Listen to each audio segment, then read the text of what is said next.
Scan now. Meet Sovi, your new AI study buddy.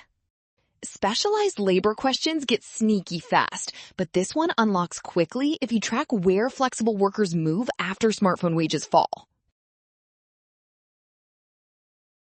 Group X workers are stuck in computers only, but Group Y workers can work in either computers or smartphones, so Group Y is the mobile labor pool you need to watch here.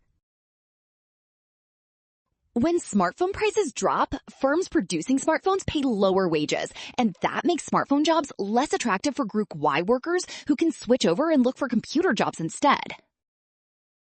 That shift sends more Group Y workers into the computer labor market, increasing labor supply there so computer wages can fall, which matches option C. Well done! Option C. Scan now.